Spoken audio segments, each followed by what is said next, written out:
everyone. He Kalpataru, He Vishwaguru, He Kalpataru, He Vishwaguru, He Premarupa Bhagavan, He Premarupa Bhagavan, He Saradapate, He Saradapate, Jagatapate, Jagatapate, He Saradapate, Jagatapate, He Saradapate, Jagatapate, Tum karo mama uddhar, Tum karo mama uddhar, Tum karo mama uddhar, Tum karo mama uddhar.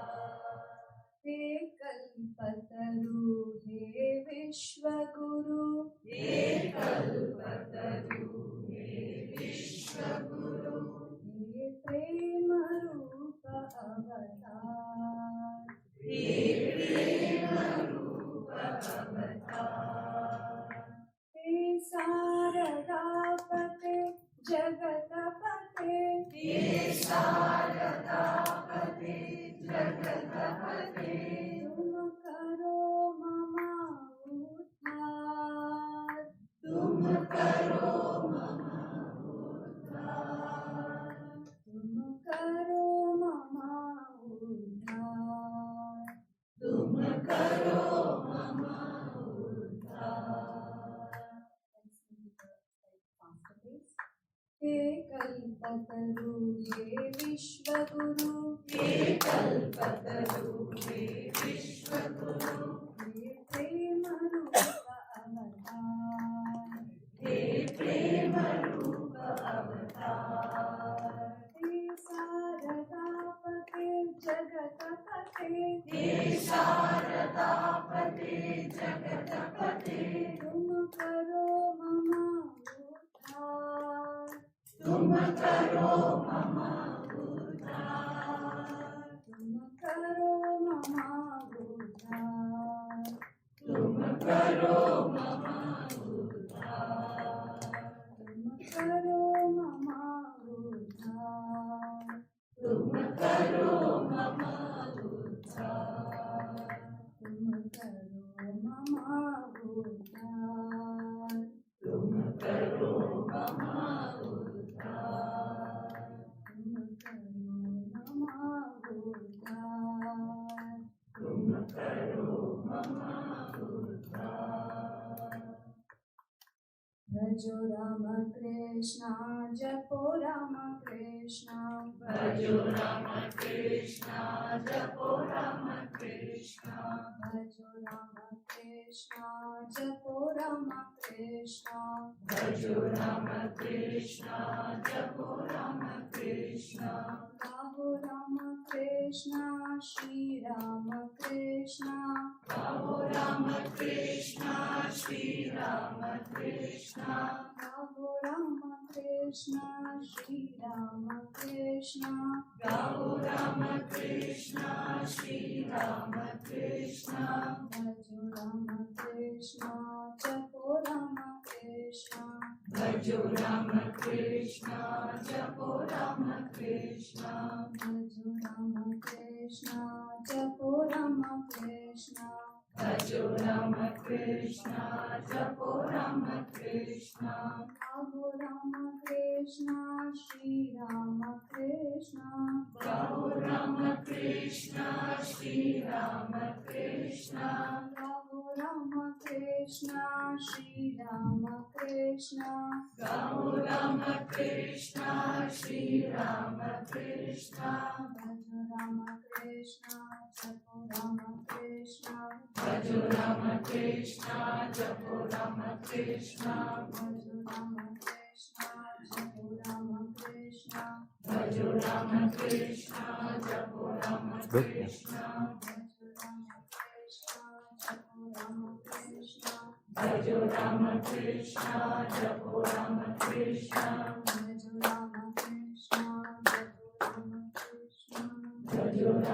Krishna, Japo Rama Krishna.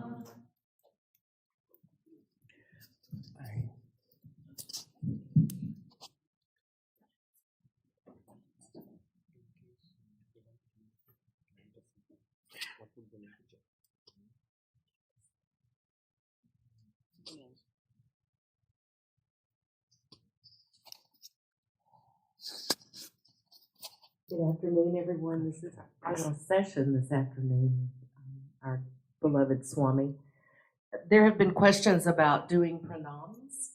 So at the end of the session, we will line you up. We'll start with the back row, and you'll just go around in a line. We ask that you be very respectful and not stop, because you can see how many people want to go around, and we're trying to conserve and preserve Swami's energy. He's given us so much wonderful energy this weekend, as I'm sure you all know. So we don't want to deplete that. So we'll ask you to be very respectful, and there'll be people helping you that you can pranam and then move through. Thank you all so much. And we'll take it row by row. So wait for us to instruct you on which row. Thank you all so much for being with us.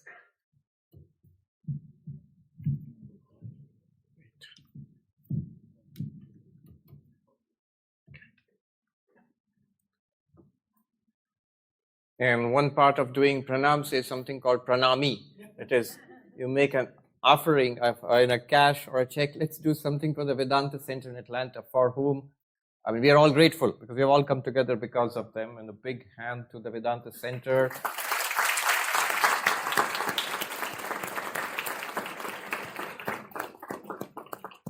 And the wonderful devotees, the team which did all this. So we would like to support them. In case you want to show your appreciation by giving a gift in cash or in check. If you want to give it in check, you make it out to Vedanta Center of Atlanta. Vedanta Center of Atlanta. Yeah, but that's later. Now, let's start with a chant. Let's chant Om at our own pace for a minute.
Let's chant the verses we have already done up to verse number 8, from verse 4 onwards.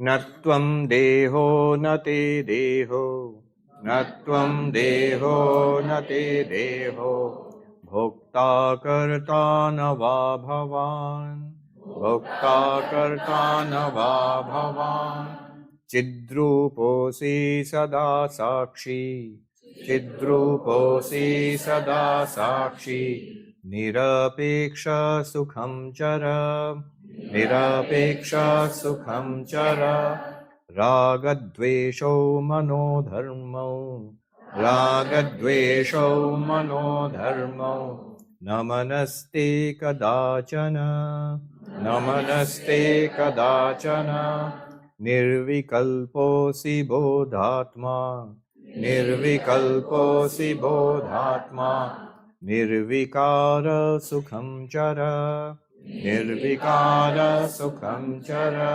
sarvabhuteshu chatmanam, sarvabhuteshu chatmanam, सर्वभूतानि चात्मनि सर्वभूतानि चात्मनि विज्ञाय निरहङ्कारो विज्ञाय निरहङ्कारो निर्ममस्त्वं सुखी भव निर्ममस्त्वं सुखी भव विश्वं स्फुरति यत्रेदं विश्वं स्फुरति यत्रेदं तरंगा इव सागरे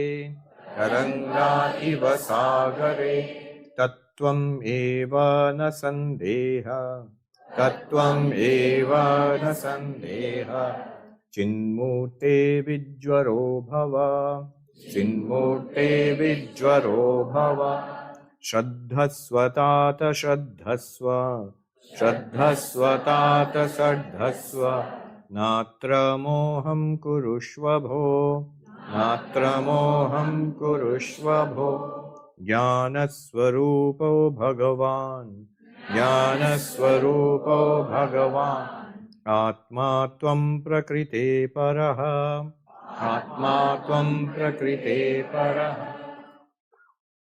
Reading out the beautiful translation by Thomas Byram. You are not your body is not yours. You are not the doer. You are not the enjoyer or sufferer. You are pure awareness, the witness of all things. You are without expectation, free. Wherever you go, be happy. Desire and aversion are of the mind. The mind is never yours. You are free of its turmoil. Your awareness itself, never changing. Wherever you go, be happy. For see, the self is in all beings and all beings are in the self. Know you are free, free of I, free of mine. Be happy.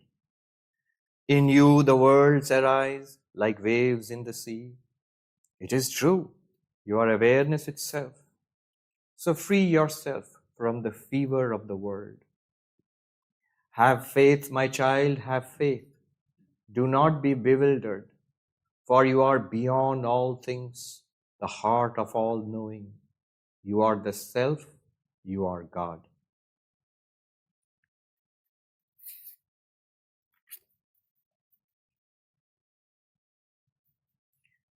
Now, time to enjoy the benefits of all that we have done, all the hard work we put in yesterday and today.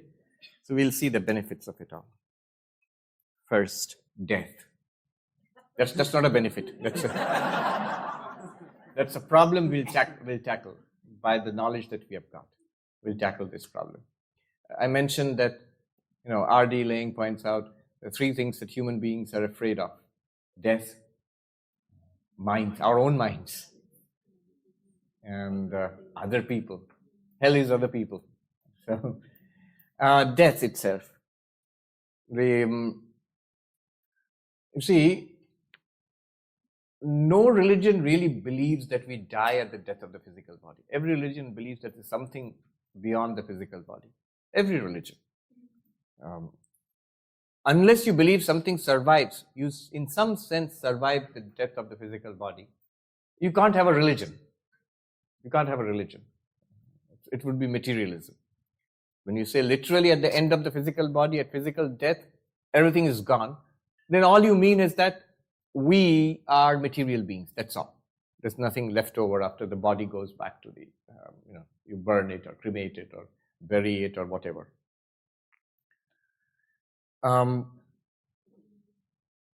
So Hindus, Buddhists, Jains, Sikhs, we believe in multiple births. That means the body dies, the physical body dies, but then the subtle body, which is comprised of, manomaya, the pranamaya, manomaya, vijnanamaya, the vital sheet, the mental sheet, and the intellect sheet. And beyond that, the causal body, anandamaya, with the reflected consciousness. It travels.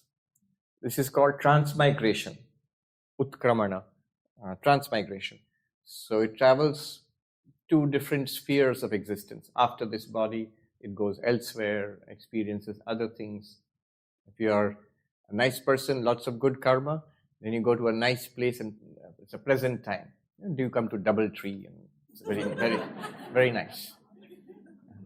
But if you don't have good karma, you're outside. It's 80 degrees or 90 degrees in the heat, and so it's not so nice. This is heaven and hell. Ideas of heaven and hell in Hinduism, Buddhism, Jainism. There are multiple heavens and multiple hells. So, various hells where we get the results of our past karma and we suffer, or various heavens where we get the results of good karma in the past and we enjoy. But all of it comes to an end and you come back here. I mentioned this Swami yesterday, Swami Nishreyashanandaji, whose classes, these notes of Swami Yogeshanji was based on, and where he mentioned this chapter 15. So he had this very unique way of teaching these concepts. So one way he taught multiple lifetimes was this. What it's like to go to heaven? It's like this. He was teaching Vedanta in South Africa in those days, 1970s, 60s, 70s. So he says, when I traveled from Durban to Mumbai, in those days it was Bombay. So I traveled from Durban to Bombay, I book a ticket on Air India, and I buy the ticket, and then I go, and then there's the air hostess who's standing there and saying, come, this is your allotted seat. This is literally a translation from one of the Upanishads, which says what happens when this departed soul, goes to heaven, and there are these heavenly beings who say, come, this is literally, ehi, come, see, this is the heaven you have won by your past good karma. So this is your seat. You go and sit there. He says, I go and sit there. And then I go up 30,000 feet in the air. It's cool and it's very climate controlled, very nice. And then they show me a movie. In those days, it seems they didn't have the single screens. They would have a screen which would come down in the middle of the plane and you could see a movie. And then the air hostess comes with food and drinks and gives you that. It's all very nice, enjoyable. Then you land in Mumbai and the captain tells you, thank you for flying Air India.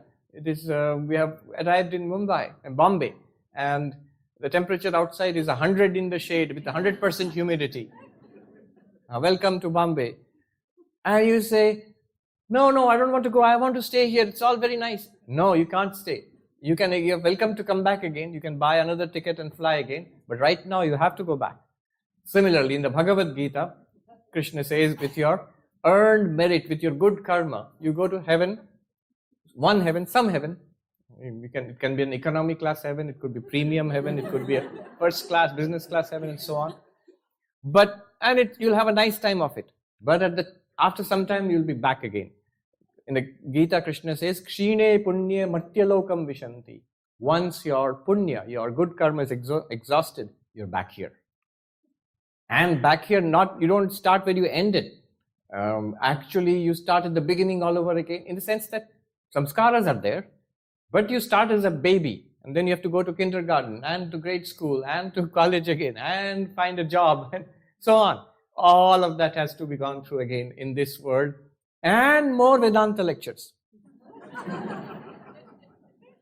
So, the Hindus, Buddhists, Jains, Sikhs, in fact all Christians, Muslims, Jews, anybody, Zoroastrians, anybody who believes in religion, any kind of religion, one thing you are already signing up for is that you don't die at physical death.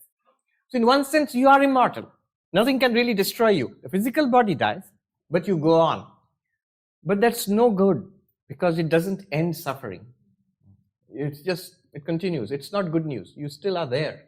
And you're still limited, and you're still subject to all sorts of things in life, life after life. I saw this cartoon with this American guy talking to an Indian guy. The American guy is saying, I'm a born-again Christian.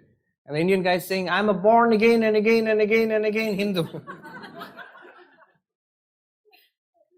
None of that helps. It's only when you realize your nature as the unborn consciousness, that you are no birth, no death, your awareness itself. There is this funny story. Again, by the way, this is also written by Swami Yogeshananda. He wrote an amazing book. That's the first time I heard of Swami Yogeshananda. He wrote an amazing book, 6 Lighted Windows. 6 Lighted Windows. If you have not read it, I strongly recommend that you read it. It's his experience of 6 senior Swamis, enlightened Swamis he met in his life, and his personal experience, personal take on them. He writes about Swami Nikhilananda, who was in New York, Swami Ashokananda, who was in San Francisco, Swami Prabhavananda, who established the Vedanta Society of Southern California in Hollywood. He writes about Swami Madhavanandaji, who was the president of the order. He writes about Prabhavanji mentioned, Yatishwaranji, who was the vice president of the order, and also was in the United States and in Europe, and Swami Ghananandaji, who was in London, in the Vedanta Center in London. So six lighted windows. In that, there is an interesting story he narrates himself about meeting Swami Madhavanandaji.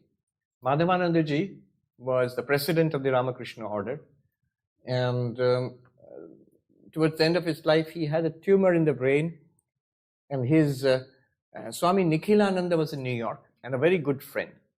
So he said, if you come over here, I'll arrange for your treatment, your brain surgery and physiotherapy and everything. So Swami Madhavananda came over from India to the West, New York, and he had the surgery, and afterwards the post-operative cares, physiotherapy and all. So very interesting stories are there of that time. Not relevant, but I'll narrate 2 of the stories anyway. Yogeshanji's mentioned all of them. He was an eyewitness to all those things. So Swami Nikhilananda, the head of the Vedanta Center, the Ramakrishna Vivekananda Center in New York. We have 2 centers there. So the other center, the East Side Center. There he constructed he had installed a separate railing on the staircase because he knew after the operation the Swami would need some support to climb up. And he warned everybody in the Vedanta Center there in ashram, don't tell him that we put it in specially for him. Because he's a very austere man. And he won't like it at all if we do anything extra for him. So, and it so happened, exactly what he had feared happened. After the operation, when the Swami with great difficulty was climbing back the stairs back to his room, somebody very helpfully said, Swami, use this railing, it's been put in specially for you. And the Swami never again touched that railing. That was one story. The second story was the physiotherapist who, in order to help him to regain his skills in walking, what he did was he took some volumes out of the library and arranged them in different levels of books, high, low, obstacles, like a little obstacle course. So you have to step over them. And he found to his surprise, the Swami was unable to step over anything and kept on encouraging him. The Swami couldn't do it. And finally he said sheepishly, actually in India we regard books as Saraswati. So we can't step over Saraswati. So that was another thing. And the example the reason why I brought up this story is the third anecdote. So when Swami Madhavananda was there, at that time, the birth control pill had just been invented. There used to be big debates in American society, whether you're for the pill or against the pill, what's good, what's bad, and is it moral, immoral, all sorts of stuff. So at that time, some of the American devotees, they were debating this, talking about it. And they thought, Swami won't be interested in such things. So are you for the pill or against the pill? And the Swami said from there, I am for birth control. And then they looked at him, oh Swami, you have an opinion on this? He said, yes, no birth, no death.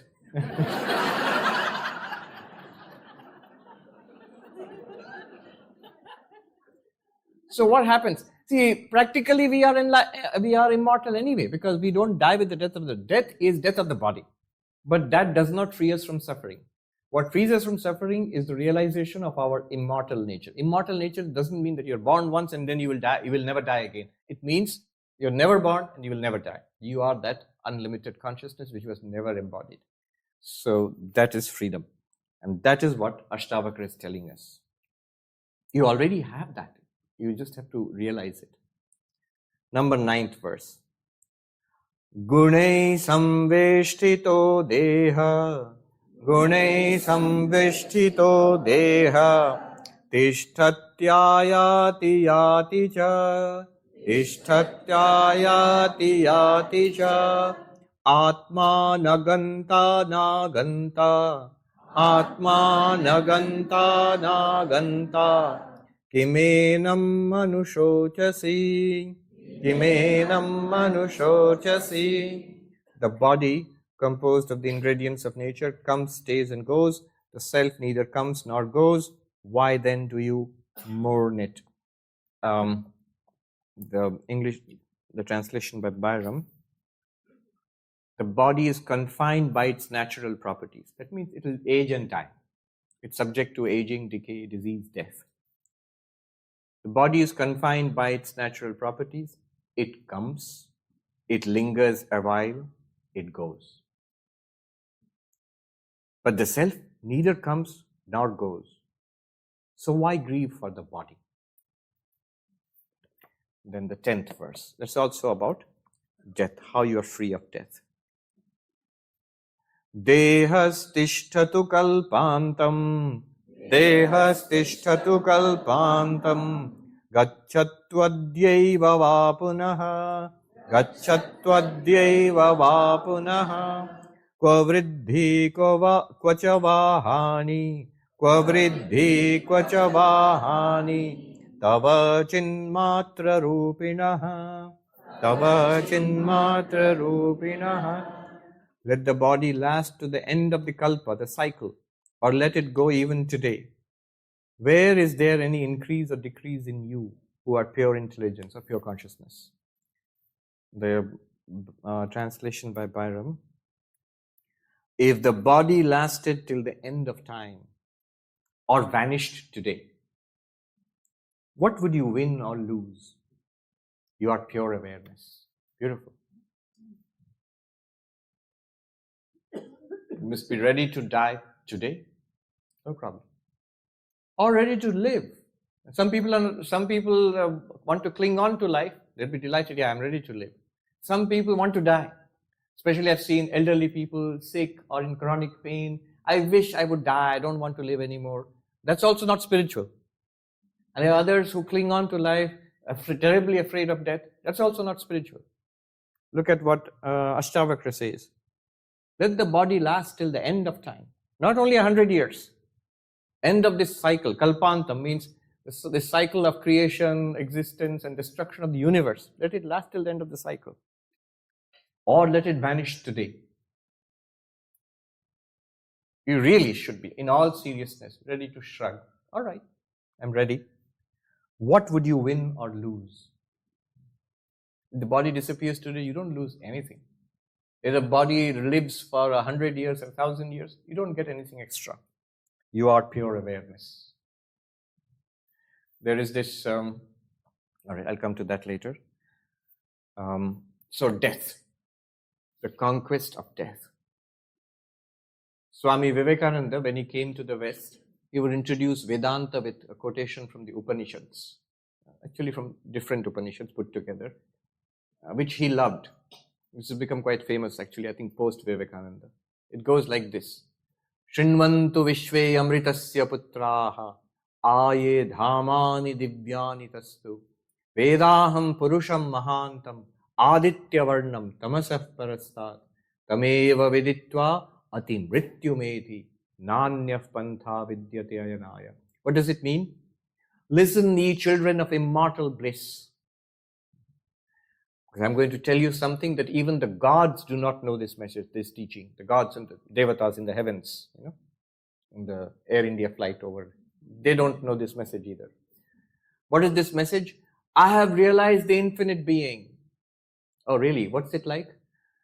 It's radiant like the sun and forever beyond darkness, beyond the darkness of death and misery and limitation.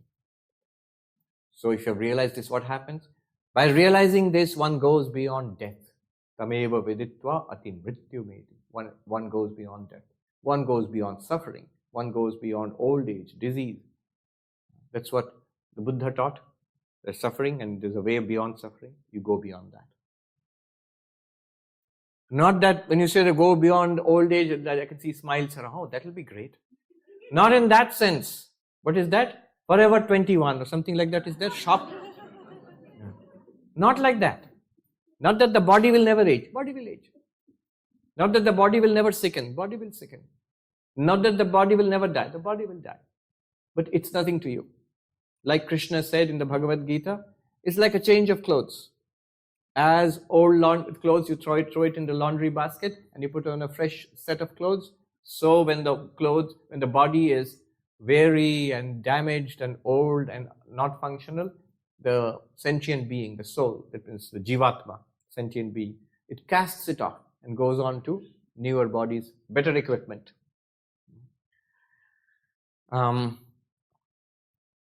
So this is, once one goes beyond death by realizing that infinite being, this consciousness. That realizing mean what sense? I am that. I am Brahman. You realize that. Isn't there any other way of overcoming suffering, overcoming limitation, old age, death? How about anti-aging pills? How about doing lots of yoga and eating what? Gluten-free. Eating gluten-free. Yeah, it's the fad.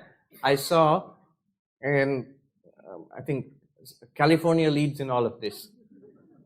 I saw outside our ashram in Hollywood, there's a big sign which said, only in California, gluten-free vodka.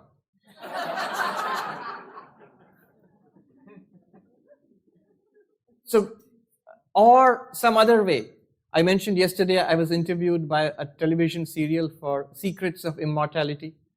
How do yogis live for 100 years, 200 years? They were not interested in Vedanta. I told them, if you realize your pure consciousness, you're immortal. You won't even die ever. You haven't even died once. No, they're not interested.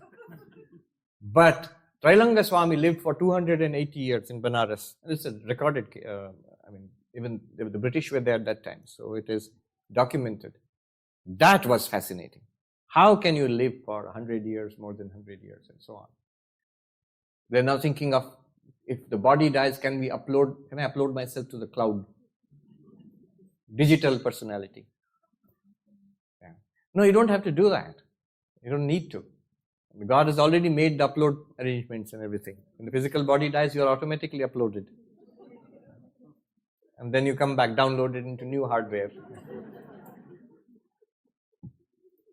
No. Nanyah pantha vidyate ayanaya. There is no other way. No other way. No material way is sufficient. The only way to attain, to go beyond death, beyond suffering, beyond limitation, is the spiritual way. So that is the teaching given here. Very beautiful. You need not be afraid of death. Let the body stay. I remember this thing reminded me, let the body live for 100 years or for till the end of time, or let it die today. I remember when Swami Bhuteshanandaji, 12th president of our order, he came for the last time to our ashram, where I joined as a monk, a place called Deoghar Vidyapit, Ramakrishna Mission Vidyapit, Deoghar. At that time the state was called Bihar, now the state is called Jharkhand in India. So the Swami is the head of the entire Ramakrishna order. This was in 1994.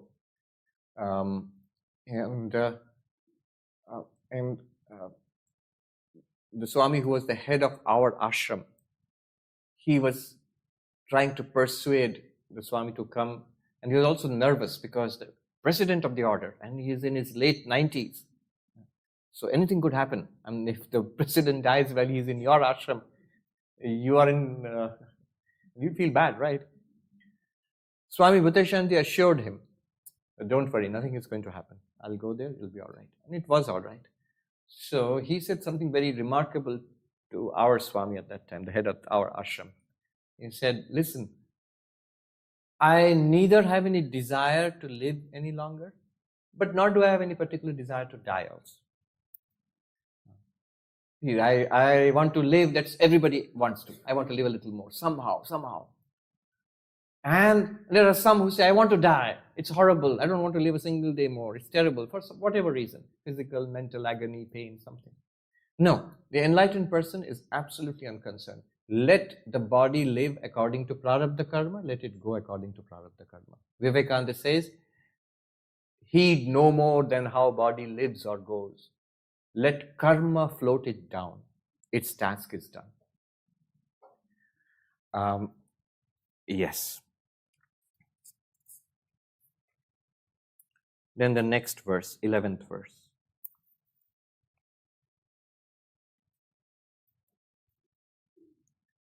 Tvayanantamaham bodhau, Tvayanantamaham bodhau, Vishwavichi swabhavataha, Vishwavichi swabhavataha, Udetu vastamayatu, Udetu vastamayatu, Nate vriddhi na vakshatihi, Nate vriddhi na vakshatihi. In you who are the infinite ocean, let the waves of the universe rise or fall according to their own nature. That means no gain or loss to you. Look at Byram's translation. You are the endless sea, in whom all the worlds like waves naturally rise and fall. You have nothing to win, nothing to lose. You are the limitless sea, the ocean, in which the waves, the universe rises and falls like waves. See, when the waves come up, it's the same amount of water. The sea is not increased thereby. When the waves subside, still the same amount of water. The sea is not decreased thereby. Exactly like that. There is another sequence in the Ashtavakra where he uses the ocean metaphor. I don't know if he lived near the ocean, but he uses the ocean metaphor many times. So there's another sequence where he gives 3 levels of realization about the ocean and yourself. I mean, using the ocean metaphor about yourself. 3 levels, each deeper than the earlier one. I'll chant those and translate for you. Very beautiful.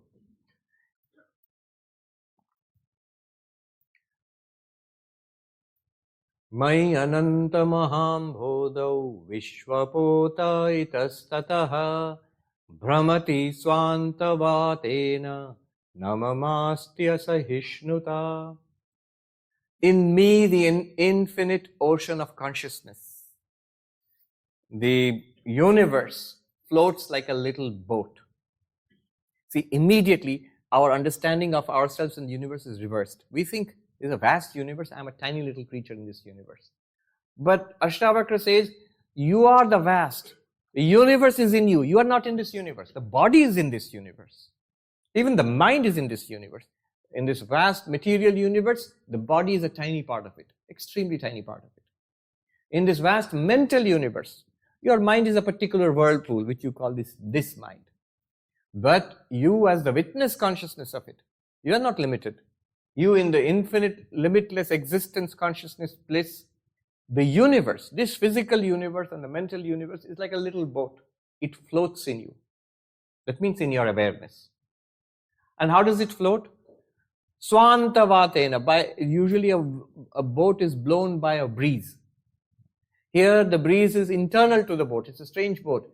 Internal to the boat means cause and effect, internally. That's what propels this boat of this life or this universe. Antavata. Sometimes it bobs up, sometimes it appears to sink. It's moving here and there. Itastata, it's moving here and there. Now, what is the ocean's attitude towards the boat? The vast ocean. What's its attitude towards that little boat? Nothing. It's patient. Let the little boat do whatever it likes. It's nothing to me. Similarly, you, the vast ocean of consciousness, what's your attitude towards your life, this life of this person which you are? You're patient. Let it be. You have seen so many of these lives come and go. From your perspective, let it go around, let it float around. Sometimes there is happiness, sometimes there's misery, sometimes it's young, then it grows old, and then sometimes it's healthy, sometimes it's sick, sometimes successful, sometimes failure. Na mamastya asahishnuta. I have no impatience with life. I'm reminded Sri Ramakrishna. He would say, I'll tell you in Bengali, it's a plain words, but I will explain. Je shoy she roy, je na shoy tar na shoy. The one who withstands, who is patient, who is tolerant, who is who can hold on. That one survives, that one will go on. The one who becomes impatient, shaky, nervous, that one faces destruction. And there's another one which works only in Bengali. He would say, Sha, Sha, Sha. Bengalis, there are 3 Sas in Sanskrit. Sa, Sha, Sha. Bengalis pronounce all of them the same. Sha, Sha, Sha. So, Sri Ramakrishna would make a pun on that. And that Sha means, in Hindi they say sahana. That means to withstand, to be patient, to have basically staying power, stamina in life. That's what's important. Through youth and middle age and old age, through success and failure, through acclaim and insult, through all sorts of ups and downs in life. Hold on. So that's the meaning. Hold on. Sha, Sha, Sha.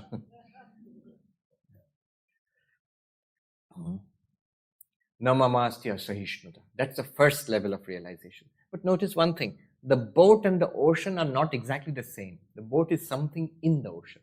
The next verse gives you a deeper state of realization. Maya nantam maham bodho vishwavichi swabhavata udetu vastamayatu name vriddhi navakshatihi. In me, the infinite ocean of consciousness, the waves of the universe rise and fall. Exactly this verse. In that sequence, it is me, the infinite ocean of consciousness. Here it is saying in you, the infinite ocean of consciousness. So in me, the infinite ocean of consciousness, the universe rises like a wave and then falls back like a wave again. And the ocean is neither increased when the wave comes up, neither decreased when the wave subsides. Similarly, you are an ocean of consciousness. In you, the body is born, a newborn baby. Are you increased thereby? Is consciousness increased thereby? No. It ages, becomes older, and then maybe old age and sickness. Are you reduced thereby? No. Death comes. Are you reduced thereby? Yours the same consciousness. No. Whether success comes or failure comes, prosperity comes or poverty comes, you, the consciousness, are not decreased or increased thereby. Name vriddhi navakshati. I have nothing to gain here, nor can I lose anything here. What a vast way of looking at things. Then the third level of realization, the deeper level.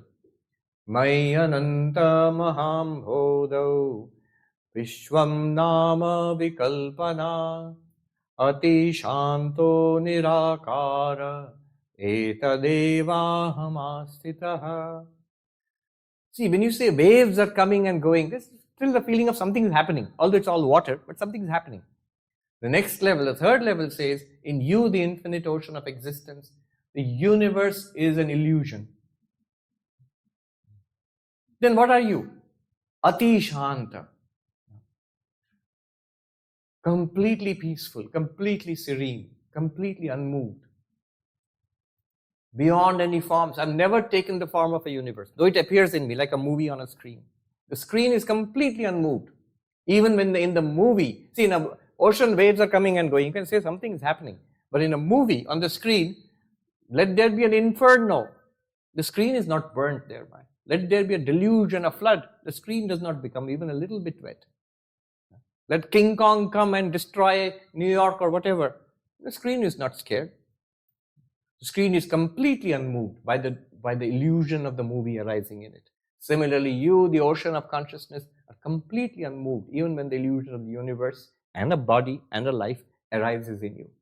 Then how do you live? How are you? You are eternally calm, undisturbed, formless.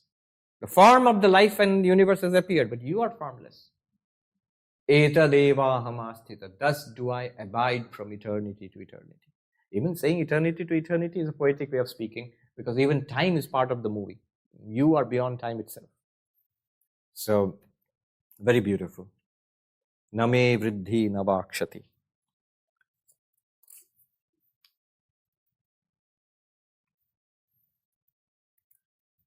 All right, let's do a couple of more verses and we'll stop and take some questions.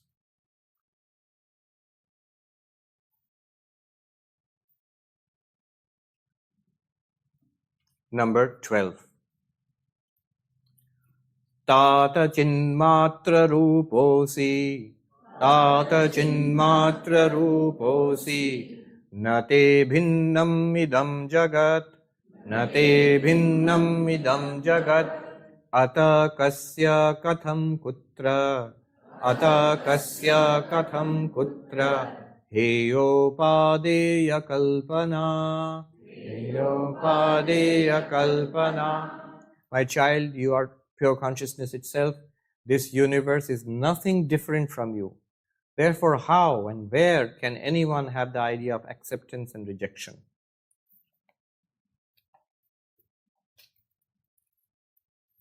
See, child, you are pure awareness, nothing less. You and the world are one. So who are you to think you can hold on to it or let it go? How could you? If I tell you, you tell me, Swami, hold on to the bottle. I say, I can do it. Swami, let go of the bottle. I can do it because it's different from me. But if you say, Swami, hold on to yourself. Swami, let go of yourself. How? I can't. So,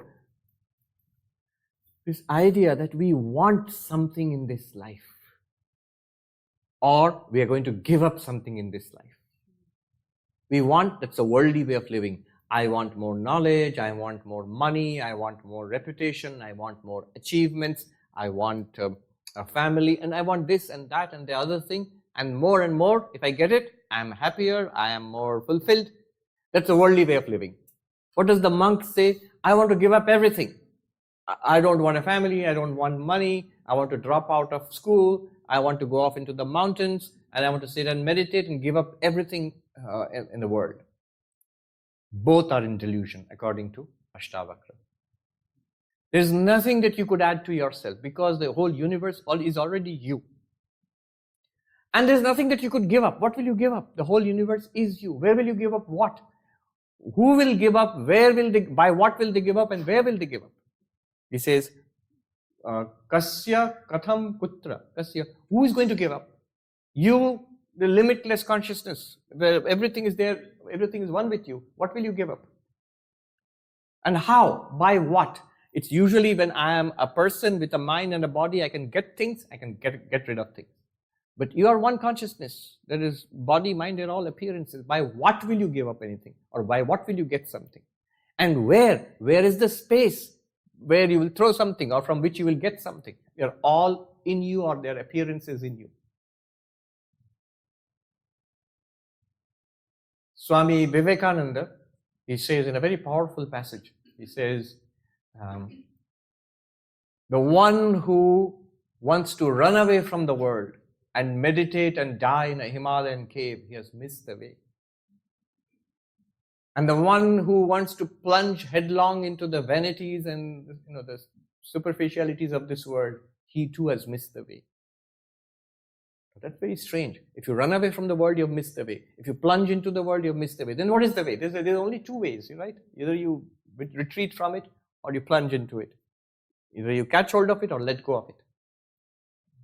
He says the ways to divinize life itself is to see God wherever you are, with whomever you are, in everybody, in everything you see the same divinity, you within yourself and outside.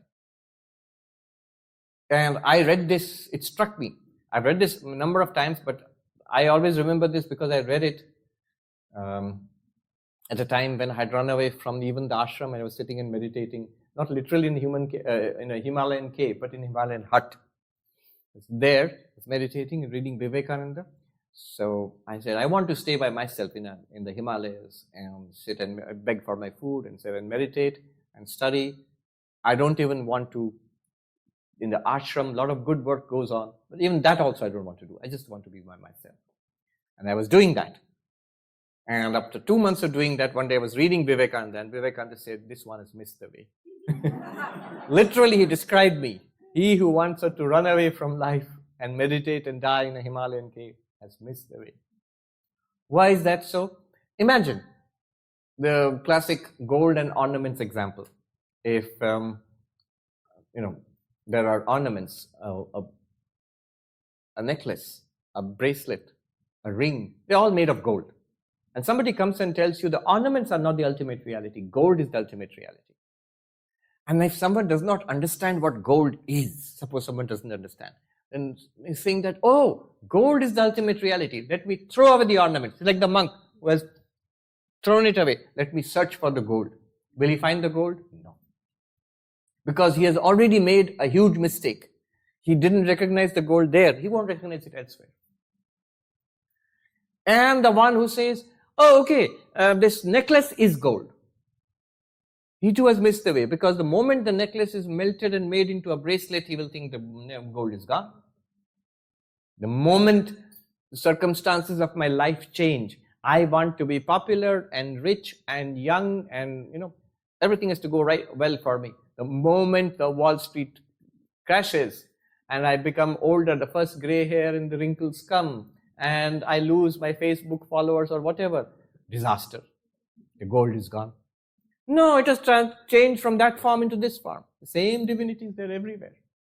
So, either way, Ashtavakra puts it very well. You can neither give it up nor get it also. The story of the princess of Kashi. Can the prince marry the princess of Kashi? Can he get her? No. Because he is her. Or she is him. The princess of Kashi is nothing other than the prince. Can he divorce her? No. Because princess of Kashi is nothing other than the prince. So, exactly like that. We, of course, do not have time to complete all the verses, but let's chant the remaining verses and just read the translation. It's not difficult. Now we have the essence. The basic message is exactly the same. So we have the essence. We'll just chant and listen to the translation in a contemplative, quiet, meditative mood, and then we'll go into Q&A. 13. Ekasmin avyaye shante, ekasmin avyaye shante, chidakashe male tvayi, chidakashe male tvayi, kuto janma kuto karma, kuto janma kuto karma, kuto hankara evacha, kuto hankara evacha. You are the clear space of awareness, pure and still, in whom there is no birth, no activity, no I. You are one and the same. You cannot change or die. Number 14. Yattvam pashyasi tatreka, Yattvam pashyasi tatveka, Tvameva pratibhasase, Tvameva pratibhasase, Kim prithak bhasate swarnat, Pritat bhasate swarnat, Katakangadanupuram, Katakangadanupuram. These are such amazing verses. You are in whatever you see, you alone. Just as bracelets and bangles and dancing anklets are all the same gold. This is the princess of Kashi example. The prince, in what he saw, he was himself that. He didn't recognize it. Whatever you see, whomever you see, place, activity, event, person, living, non-living, animal, human, whatever, you are that actually.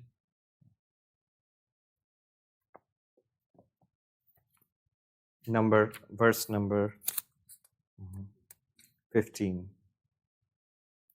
Ayam soham ayam naham, ayam soham ayam naham, vibhagam iti santyaja, vibhagam iti santyaja, sarvam atmeti nishchitya, sarvam atmeti nishchitya, nissankalpa sukhi bhava, nissankalpa sukhi bhava.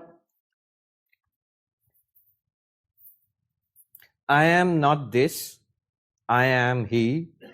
Give up such distinctions. Know that everything is the self. Rid yourself of all purpose and be happy. You know what the hippies were reading. Then number 16.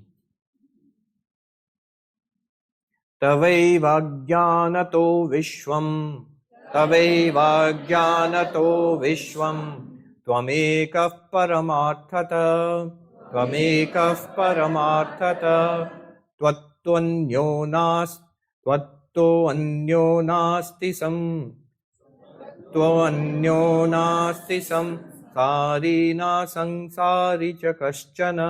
Okay, let's do it this way. Tvattonyo nasti samsari, tvattonyo nasti samsari, na samsari cha kaschana, na samsari cha kaschana. 16. The world only arises from ignorance. Actually, the literal translation is from ignorance of your real nature. If you don't know yourself, suddenly it appears as the world. You alone are real. There is no one, not even God, separate from yourself.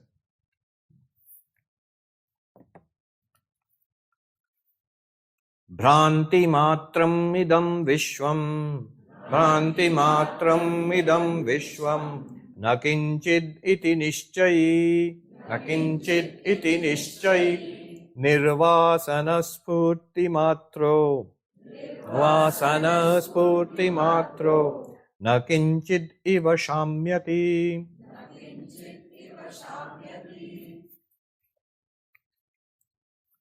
You are pure awareness. The world is an illusion, nothing more. When you understand this fully, desire falls away. You find peace. For indeed, there is nothing other than you, the pure consciousness. You can see why these things are particularly appealing to monks. Why Advaita, non-dualism, became a very monastic philosophy. Ashtavakra was an all-renouncing monk. However, that does not mean it cannot be practiced in the world. It can in fact be a very powerful philosophy for you to live in the world with. It's a great security, great protection, a tremendous armor of non-duality. Remember who is telling this to? Janaka, who is an emperor, a king, an emperor, in the midst of politics and power and family and an empire, all the problems and ups and downs of that. And he finds this the most useful philosophy for him. How do you keep calm in the midst of this turbulent ocean? It's easy to see this is the truth if you're a monk. You give everything up, you're perfectly all right, peaceful. And if you're a monk and you still can't practice this, there's something wrong. I read something very interesting. It's about philosophy and spirituality.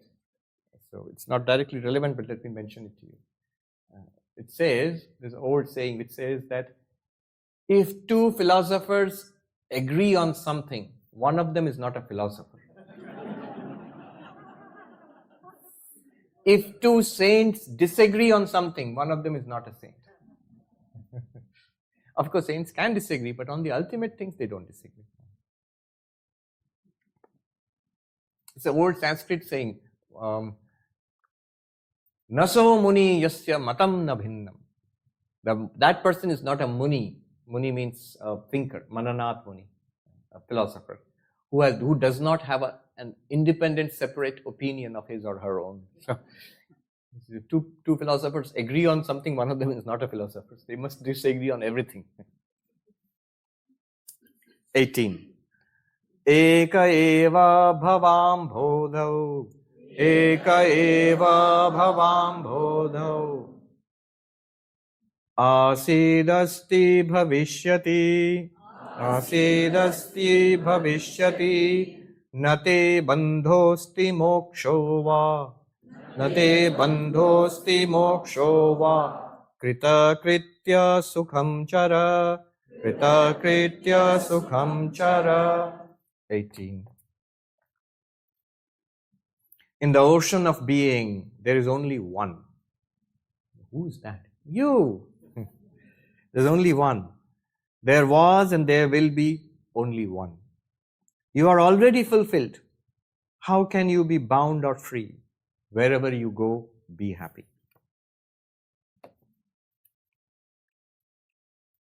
Ma sankalpa vikalpabhyam, ma sankalpa vikalpabhyam, chittam kshobhaya chinmaya, chittam kshobhaya chinmaya, upashamya sukham tishtha, upashamya sukham tishtha, swatmanyananda vigrahe, swatmanyananda vigrahe.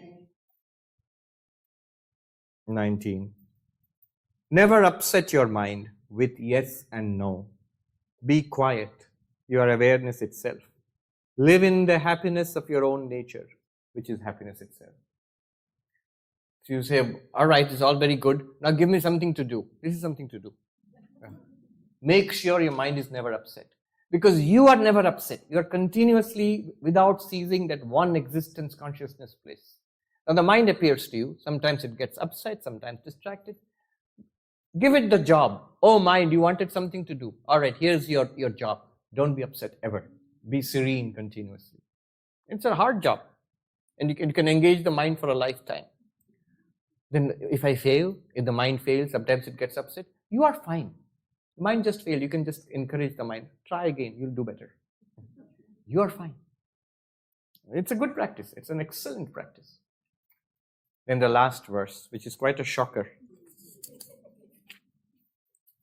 Tyajaiva dhyanam sarvatra, tyajaiva dhyanam sarvatra, ma kinchid hridi dharaya, ma kinchid hridi dharaya, atma tvam mukta evasi, atma tvam mukta evasi, kim vimrishya karishyasi, kim vimrishya karishyasi. What is the use of thinking? It makes no difference to you as pure consciousness.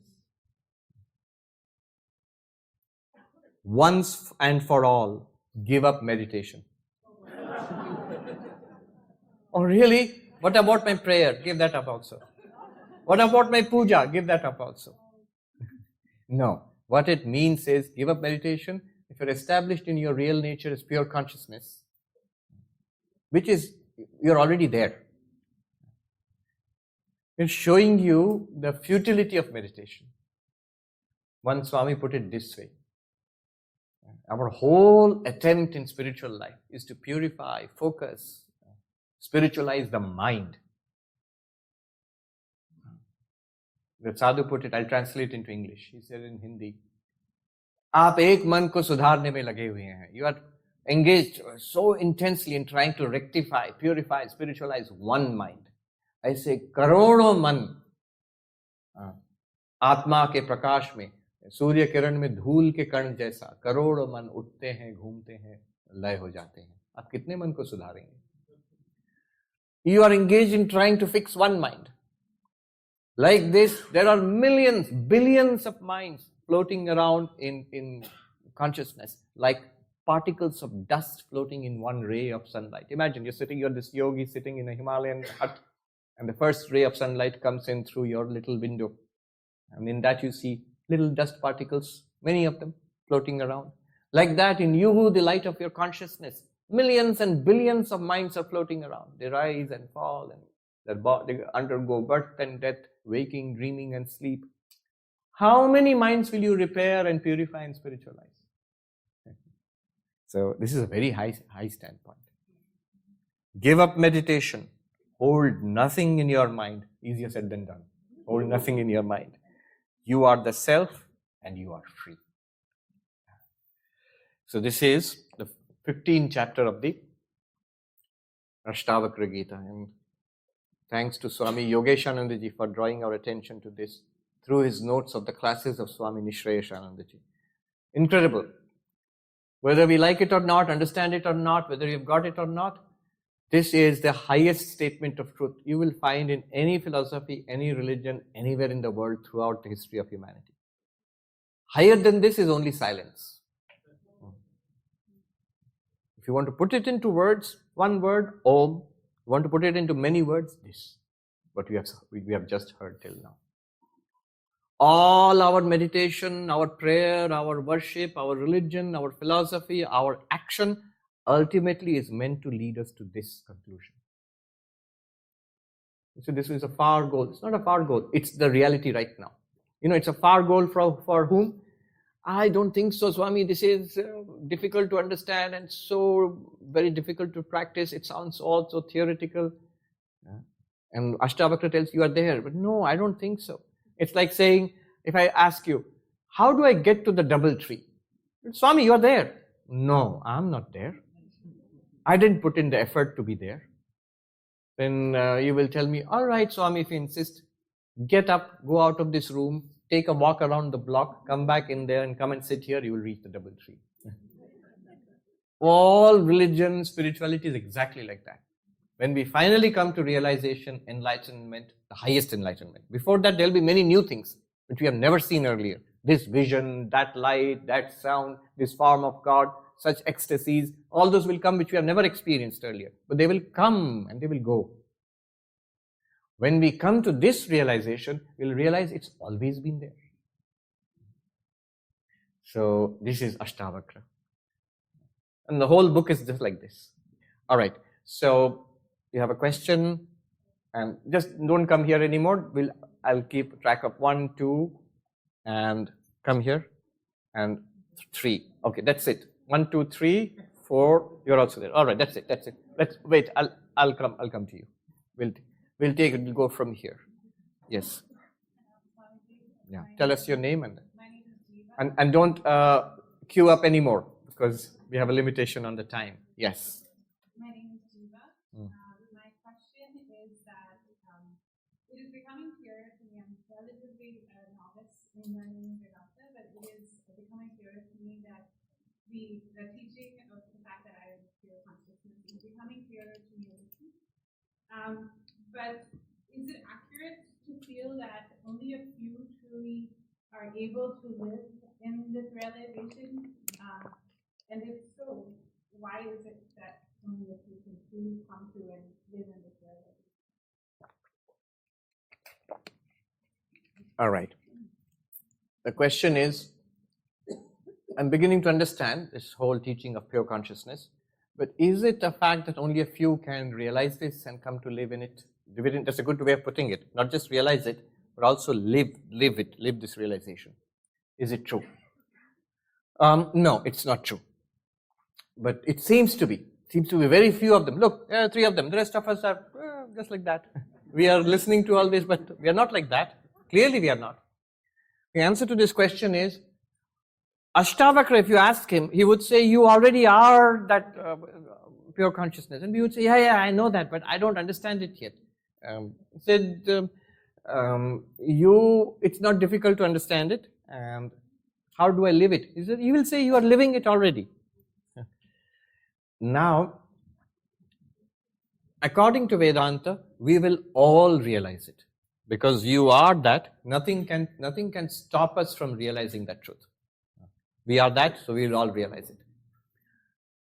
But when we will realize it, either in this life or in lives to come, the process has already started. Vivekananda used to say the truth is a corrosive substance of infinite power. Once you hear the truth, it will keep working. We have heard this today, and we have been hearing this. It will keep working. You will not stop before full realization.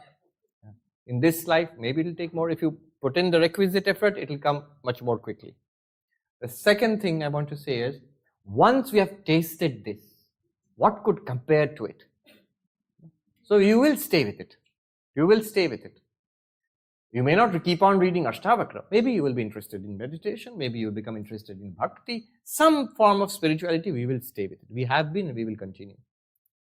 And also, the benefits of this, it's not all or nothing. It's not that when we become enlightened and become like Vivekananda, then only we will get the benefit of it. No, we're already getting the benefit of it.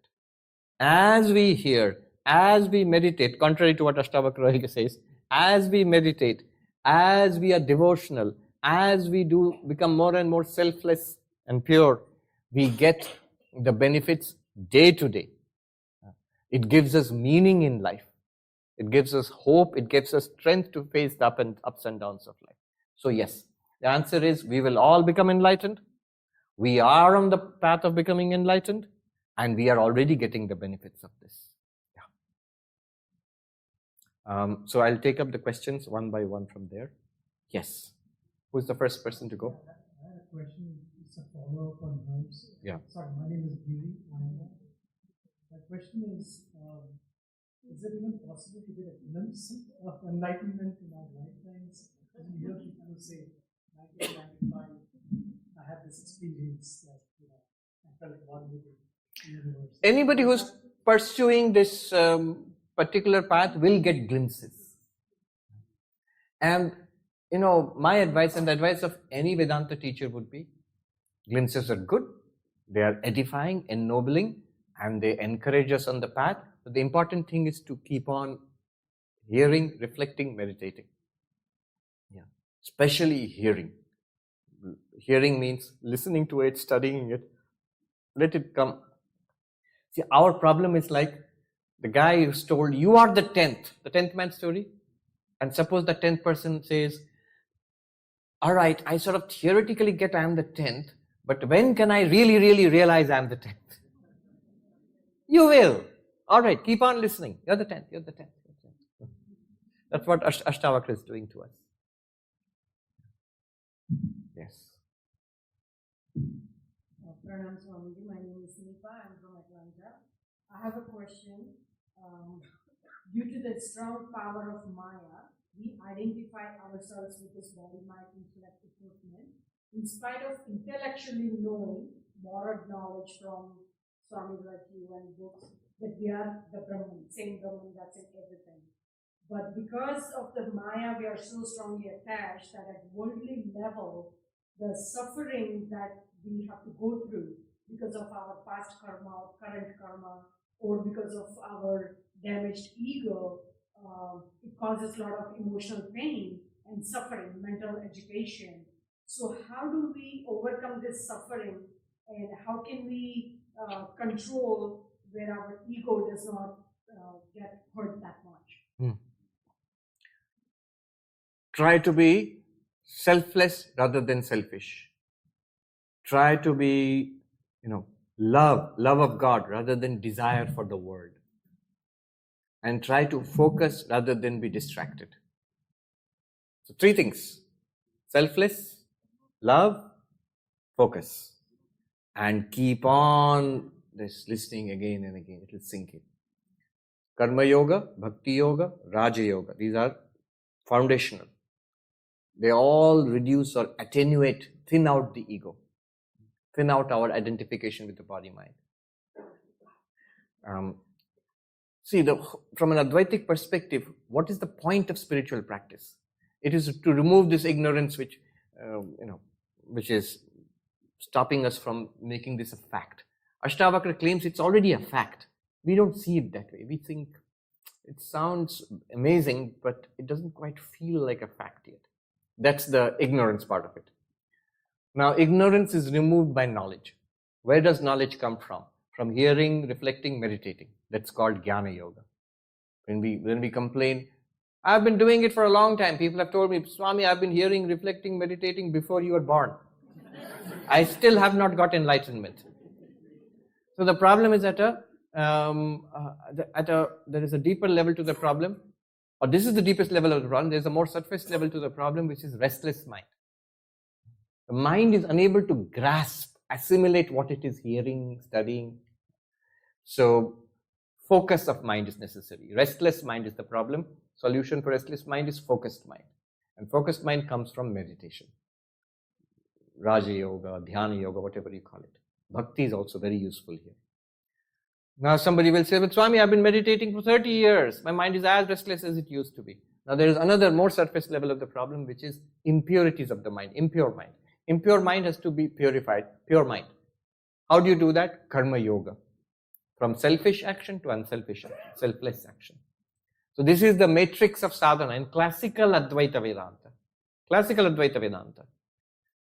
Impure mind, purified by karma yoga.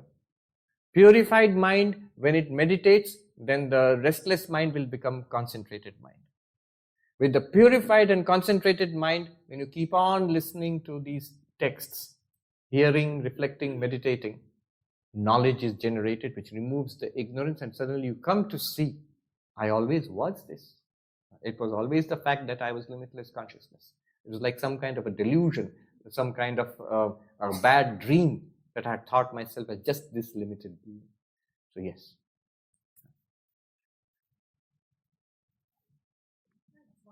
My name is Katrina. Yes. And I think you just answered half of my question. The first part of my question was, can you define mind? And I think your last comment was in terms of using yoga and meditation to program or recondition the mind. So Yes. what is mind? Right. So there is a very clear definition. That's the beauty of these systems, whether it's Buddhism or Hinduism, because they engaged in centuries-long debate with each other, they had to clarify these terms. So they had to be very precise about what they were talking about. When we say generally use a term like mind, in Vedanta there is a very clear definition. It's called antahkarana. Antahkarana. What does that mean? Inner instrument. Okay? Are there outer instruments? Yes. Our senses are the outer instruments. Whatever contacts the so-called external world is the outer instrument. So eyes contact that, ears contact sound, tongue, taste, nose, smell, skin, touch. These are all external instruments because they contact a so-called external world. And then they take all that input and dump it into the inner instrument, like a processor in a computer. Now that inner instrument has 4 parts, let's say. Mana, Buddhi, Chitta, Ahankara. Manas, which is loosely translated as mind. So what does that do? Sankalpa, Vikalpa, which processes, alternates this or that, this, that or the other thing. All sorts of information comes in and it processes it. That's the mind. Buddhi, the definition of Buddhi, all of these are defined. Buddhi means intellect. Is intellect defined? Yes. Nishchayatmika antakarana vritti buddhi. So that the determinative faculty of the inner instrument is called intellect, which says this is this, which gets clarity, which comprehends, which understands. That's called intellect. Then there is something called chitta. Chitta means memory. So the past storehouse, or the storehouse of past experiences, traces left by past experiences. Whatever you've seen, heard, thought, all those leave impressions on the mind. So our storehouse of memories. Memory is the third component of the inner instrument. The last component is ego. Ego, the sense of I. It's also a part of the mind. That's a part of the inner instrument. What does that do? Is the definition of ego? There is. The definition of ego is abhimanatmika antakarana vritti, ahankara. The appropriating function of the mind is called ego. What do you mean appropriating? A lot of things are going on in the mind. Thoughts, emotions, memories, intellect, understanding, desires. All of that has to be integrated into one personality.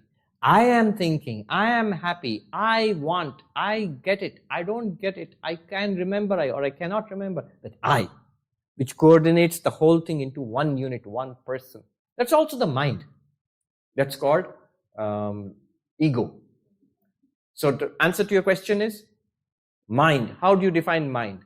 In Vedanta, mind is, and this is all taken from Sankhya actually, mind is defined as the inner instrument. So mind is equal to inner instrument. What is this inner instrument? 4 components. One component is, mind, what we more specifically call mind, the processing capacity. Then there is intellect, the understanding capacity. Then there is memory, storehouse of past impressions. And then there is the ego. This is mind.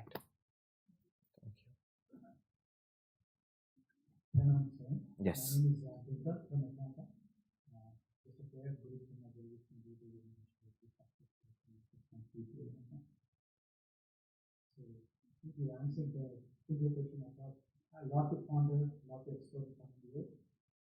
I had a question about humankind. You have already established that. So I'll go to a basic question of mine. So you have touched the Vedanta wave, has touched a small wave which is kind of going on. The question is underneath the water, there is a consciousness or awareness. Why is it existing? Obviously, its creator has created the conscious. Why is it existing? It's not what is not there.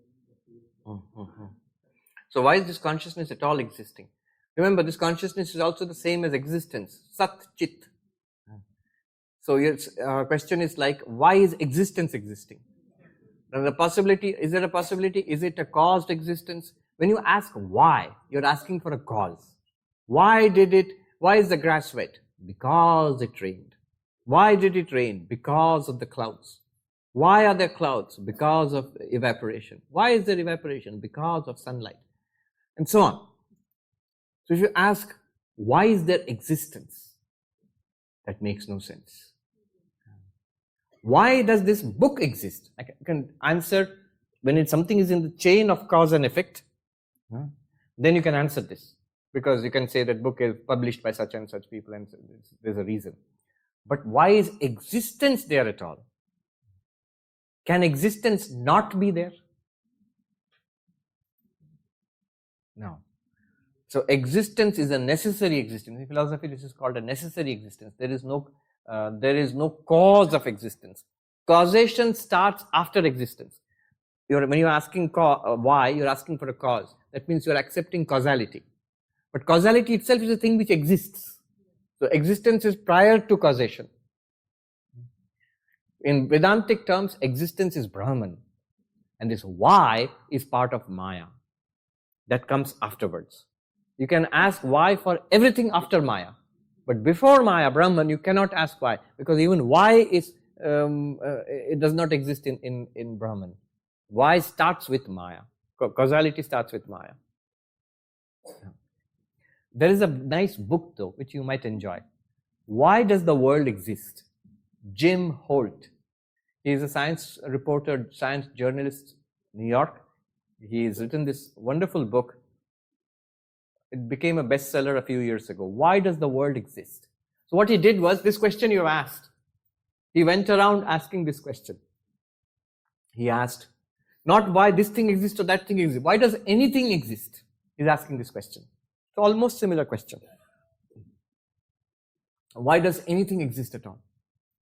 And he asked this question to scientists, not ordinary scientists. Sir Roger Penrose, who got the Nobel Prize a couple of years ago in England, he interviews top-level physicists, he interviews mathematicians.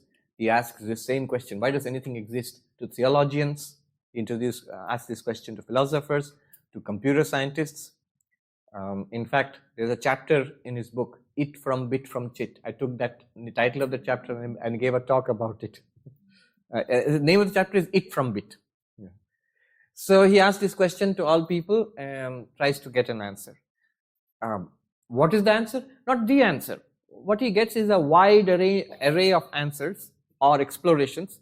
It's a very nice tour of the cutting edge of human thought today. The latest, craziest theories in physics, in computer science, in philosophy, in theology. So it's a extremely interesting but deep exploration of human thought right now, the latest state of human thought. Why does anything exist at all? Why does the world exist? Jim Holt. Any mention of Vedanta there? Not really, only at one place. He asked one of the leading American philosophers who has passed away recently, Robert Nozick. He was a philosopher of mind, Robert Nozick, Nozick. And there, in the book, he's talking to Robert Nozick about why does anything exist at all. And then after talking a little bit, Robert Nozick sort of, figuratively throws up his hands and says, who knows, maybe the ancient Hindus were right, Atman is Brahman. Yeah. All right. Namaste, Swamiji. Thank you so much for this retreat, but I also want to thank you for engaging some of the current level of human thought on your YouTube videos with David Chalmers and Leonardo Castro. They're very edifying. I had a quick question related to that. So you brought up the hard problem of consciousness this morning, and it's basically these neurons firing, and they cannot be translated into first-person experience. Fair enough, I get that. But I don't see how consciousness answers the problem directly, because reflective consciousness would reveal or illumine those neurons firing, right? It would just reveal the neuronal activity in the brain as it happens. How does that translate? How does reflective consciousness translate that into first-person experience? Right. So, the mind, so whenever we experience something, here is a bottle of water. What's happening is, this is taken by the senses, eyes specifically, and it raises a vritti, a movement in the mind. And every movement in the mind is called a vritti. Any thought, anything in the mind is called a vritti, movement in the mind. And every movement in the mind is about something. In modern philosophical language, it's called intentionality. So mind is about something. Every thought is about something. So the thought in the mind about the bottle. And since consciousness is reflected in the mind is reflected consciousness, the thought in the mind about the bottle is illumined by reflected consciousness. And it's a long time in saying all this, but it happens in a flash, and I feel I see the bottle. It's a first person experience. A part of it is material, the bottle, eyes. Then modern neuroscience will come in here and say optic nerves, brain. And then we go back to Sankhya Vedanta, which says mind. But you might ask, from the neuronal firings to the mind, where is the link? That's what they are trying to research and find out. See, let me just say this.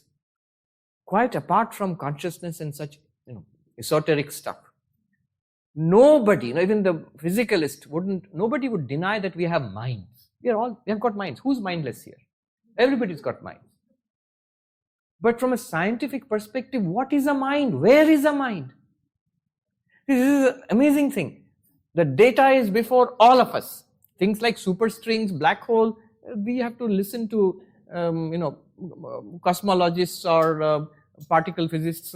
These are very esoteric things. We have no idea. We have to be educated in that. But that we have minds, we don't need any education to realize that we have got minds. Everybody has got a mind. But science has no grasp on what a mind is. The very minds which do science. You ask a scientist, where is the mind? Literally. Where? You can't say. Whatever you point to, it's a brain, but that means you have already accepted that the brain is producing the mind. There is no way of understanding how the brain produces a mind. Brain just is electrical activity in living flesh. There's a tight correlation between mind and electrical activity in the neurons. But how is one causing the other? How is it producing? No idea. Nobody has an idea. If you could have that idea, AI people could have generated a mind, thoughts in the computer. No. You're only simulating the activities of the mind and replicating its behavior in an entirely different silicon-based medium. Thank you so much, Swamiji. So, until we get there, if we get there, the answer would be Maya, right? That consciousness allows this first-person experience of neuronal activity to be interpreted as this or that. No. Not Maya. Don't go there. Just stick to your own experience. First person experience is possible only in consciousness. The question can be put in this way. How does consciousness, the Vedantic, Sankhyan idea, or even David Chalmers' idea of consciousness, how does it solve the problem of first person experience? Straight. The answer is very simple. Since we cannot explain first person experience in terms of the brain, clearly we cannot see how physical activity in the brain is producing first person experience. Then we must postulate there is something else which is producing first person experience. Then we bring in consciousness. You say, what does consciousness do? It is that which gives you first person experience. How? Consciousness plus object is first person experience. Consciousness plus object is first person experience. Just look at your own experience. When do we have experiences? When you, the awareness, when you encounter any object. Bottle, first person experience of bottle. Sound, you're hearing, first person experience of sound. Close your eyes, thoughts, first person experience of thought. Consciousness plus object is first person experience. Yeah. See, a scientific way of putting this would be, you're talking about consciousness and all that. Give me one verifiable thing which consciousness does. Tell me, what does this consciousness do? Function. First person experience. Why would you agree to that? Because there's no other way. You can't explain it in any other way. That's what David Chalmers is saying. Once we fail to explain with the current state of understanding, then we must postulate something which explains that. That's consciousness. But we still don't understand how consciousness does it. Right? No, that is what consciousness does. That's how define consciousness. You define consciousness as first person experience. However, careful there. There is in fact a definition of consciousness in the ancient texts. I think it's Padmapad or somebody who says, Anubhava matram param brahma. First person experience itself is consciousness. Now, but be careful there. First person experience has an objective side. That is not consciousness. What do I mean by that? The first person experience of bottle of water is different from the first person experience of orange cloth. It's different from the taste of, say, coffee. It's different from the feeling of a pinch. All these are different first person experiences. But their objective components are different. Bottle is different from cloth. Cloth is different from coffee. Coffee is different from pinching. But the consciousness, which in each case there is something common. First person. That is consciousness. Yeah. Anubhava matram. Anubhava is not Brahman. Anubhava means experience. Experience is not Brahman. Anubhava matram. If you keep the consciousness part of it only and leave the objective side of it aside for the time being, that is consciousness. Very precise. Swamiji, my name is Neeraj. Yes. I've been listening to you for about 3-4 years, I would say now. Very, very grateful that you have decided to elucidate vedanta and etc. But my question, give me a moment to explain the context. So, since I am at the phase of life where we are hearing with our hands, and according to our ashramas, we have the vedanta ashram. And at one time, from what I've learned, going through the complete books of Vivekananda at one time wanted to go to hills. And Ramakrishna basically took him to task and told him, that's not for you. And fortunately for us, he did not disappear into the night. From what I listened to you, you have also been with him again. And again, fortunately for us, you chose not to disappear. So now, for people hearing the Vedanta Sashram, with very few people in my generation or previous generations even follow it, what do you think is the way to go? Because ultimately there is only one way to go, which is the human path. Right? So before we go there, so one is to participate in this world, and something what you said is crores and billions of particles in the sun. What can we do in this world, right? In terms of trying to serve? It seems pretty despairing. So the question is, the peace of mind that Vivekananda found was aspiring for, Ramakrishna told you no. You experience the same thing that you have accepted. Can you elucidate a little bit of that? Right. Concentrate more and more on spiritual life. What do you mean by that? Specific program, the 4 yogas. Action, you cannot avoid action. You'll still be something. You'll have to do something for yourself, your maybe local community or family. Something will have to be done. There are very few who can withdraw completely from action. It's not also recommended.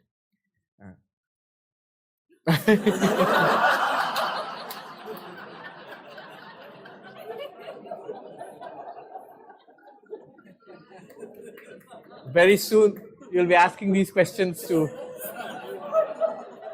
Google or Alexa or something like that, Asked, is there something else I can help with? Yeah.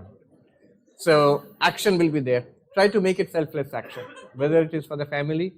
There is a difference between poking your nose into the affairs of your children and grandchildren where you're not wanted.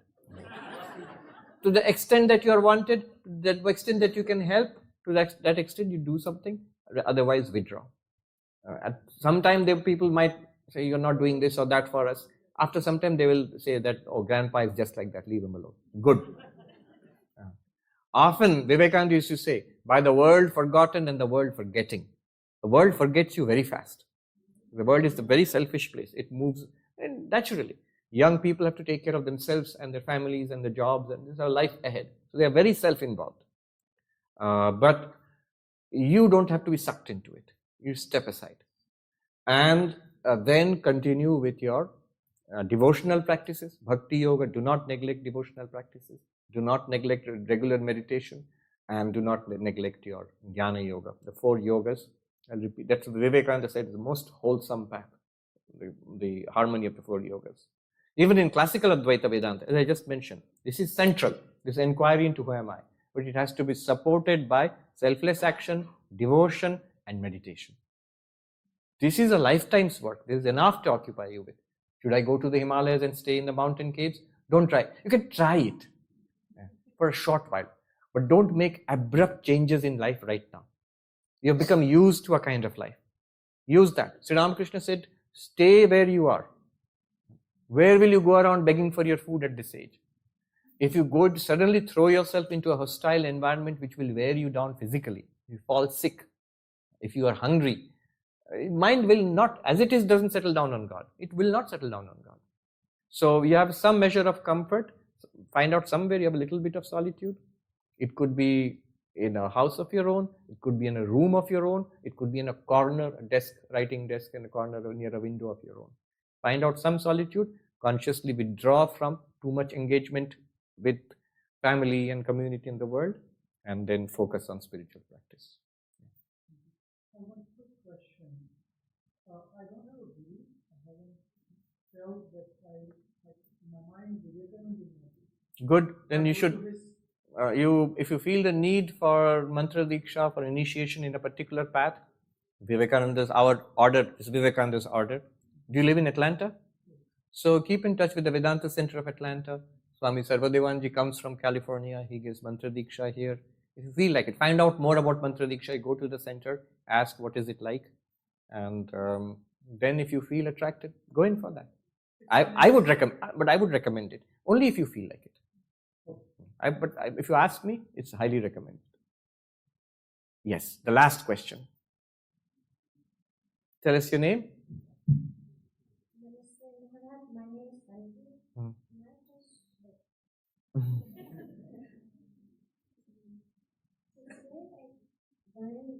God, everyone is all one consciousness. So if Ramakrishna is an avatar or the incarnation of God, then why do you want to bhakti devotion to Mahakali? So why is what? Why do you want devotion bhakti to Mahakali? Why does he have devotion to Mahakali? If he is God, then why has he got devotion to God? Yeah, so the answer is very simple. All incarnations of God, Rama, Krishna, Jesus, Ramakrishna, we find incarnations of God everywhere. They are teachers of humanity. So Sri Ramakrishna, you will find, did a lot of intense spiritual practice. You might ask, if he is God, what is he meditating on? If he is God, whom is he praying to? If he is God, why is he weeping to God for a vision? He is himself God, supposing. So all those things that an incarnation of God does is for teaching the rest of us. So he's showing us how you should pray to God, the way he weeps and prays to Mahakali. That way. He's showing us, so that we can do it like that. So Ramakrishna, how did he feel? Did he feel that he was God? Sometimes he would say, there are 2 in this body. In his own way he would put it. One is Kali and one is the child of Kali. In this body there are 2. Which means he could see himself as one with the Divine Mother, or he could see himself as a child of the Divine Mother. Very good. That's a beautiful question to end with. Let me do a peace chant. And then, you have a question? Okay. Let me do a peace chant and then you'll say some words and then we can have the pranams. Om Shanti Shanti Shanti Hari Om Tat Sat Shri Ram Krishna Arpanamastu. I pray to Sri Ramakrishna, Ma Sharada and Swami Vivekananda, so that all the knowledge that we have gathered, we have heard, we like, let it blossom in our lives, let it become real, let it illumine our days in this life. All right. Thank you, Swami. I'm amazed that the sincerity and the devotion you have to explain all the devotees and above all patience. So thank you so much for all the devotees to be here.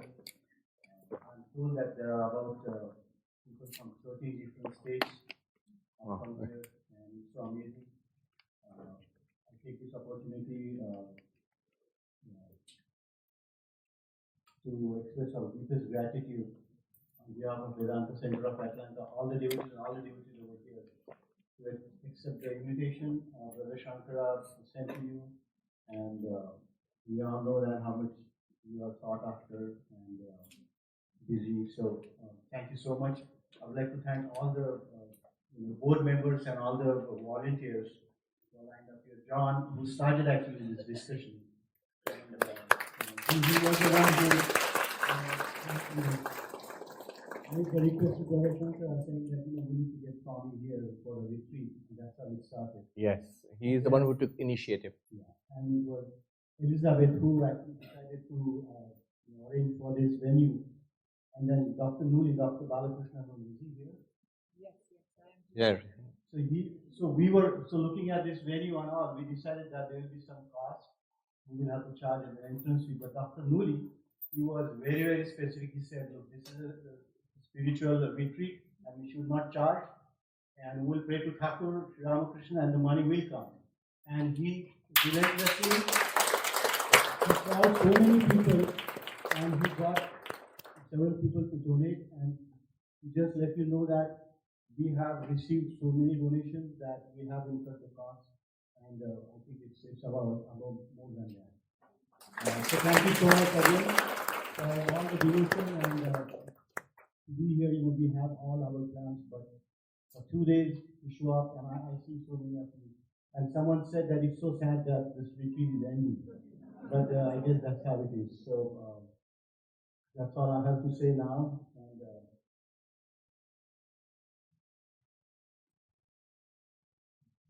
so what we have planned to do is there are several people who would like to make pranams to Swamiji. So we are asking Swamiji to be seated, and then we'll ask all the devotees who want to do pranam to line up here and just make pranam. And please no photos, because Swamiji has